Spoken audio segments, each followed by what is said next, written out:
Hello everybody, this is John from USA London. Welcome back and thanks for watching. If it's your first time on my channel, as always, welcome. Today I have another video for you guys. On today's video is how to know which affidavit of support form to fill out. If you want to know something about that, just stay tuned and I'll be right back. USA Monde.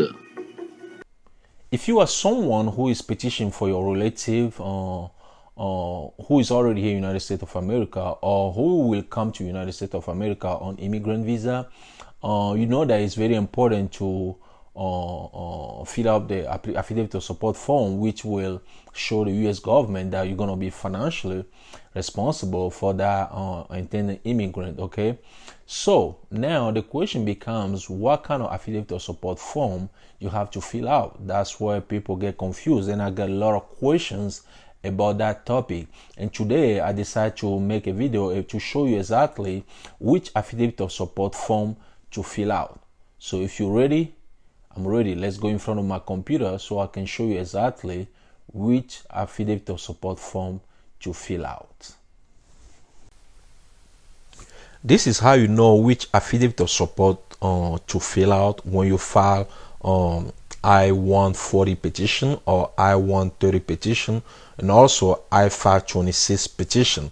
So I-140 and I-526 is kind of like employment petition. Okay, if you're trying to if you are petitioning for an employee to come to United States of America, or an employee who already work for your company, you're trying to petition that employee to become a permanent resident, then you have to file I-140 petition or I-526 petition, which is kind of like entrepreneur petition basically.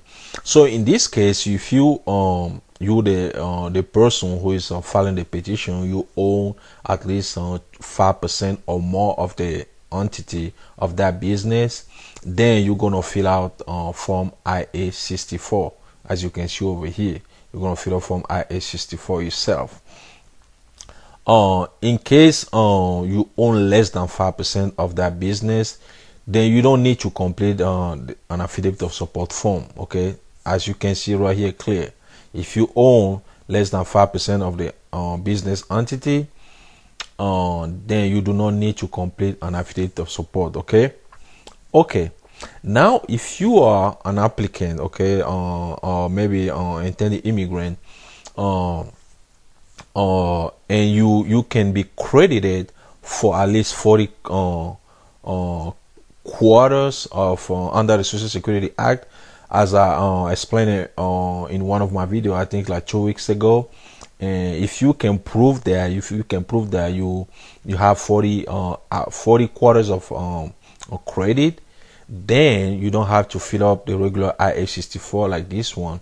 Instead, you fill up I-864W, which is kind of like a waiver of the affidavit of support. Okay, so if you are under this category, then you have to fill up I-864. Also, if you are a U.S. citizen and you are sponsoring a natural or adopt child under other than a stepchild who is under 18 years old, then you have to fill up the same form.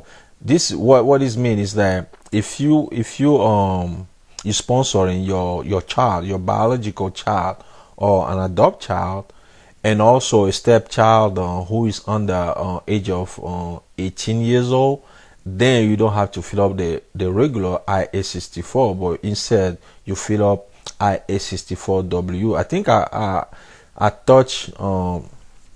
talk about this a little bit in that video I was talking about with the one I made 2 weeks ago about I-864W.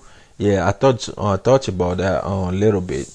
The other category is if you are like over here, if you are self-petitioning, meaning that you are widow. Okay, if you are widow, and instead of somebody's maybe your husband or your wife who passed away sponsor you, since that person cannot sponsor you, then you can self-petition yourself.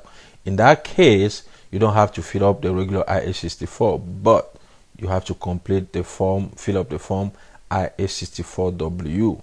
Okay. Another category is if you are somebody a spouse who is abused, okay, or a child who is abused by your U.S. Parent, or a spouse who is abused by your U.S. husband or wife, then you're gonna fill up form I-864W. So you have to pay attention to all these categories, because you have to fall under this category in order to fill up on these forms. Okay. So let's move on. The next category is if you are sponsoring a child who will become a U.S. citizen immediately upon arrival to United States of America under the Child Citizenship Act of 2000. You can read about this. You can just Google Child Citizenship Act of 2000.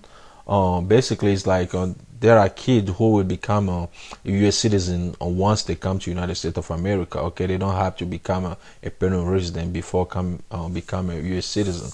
So if you sponsoring a child who is in that category, then you have to fill out form I-864W, okay, instead of the regular I-864.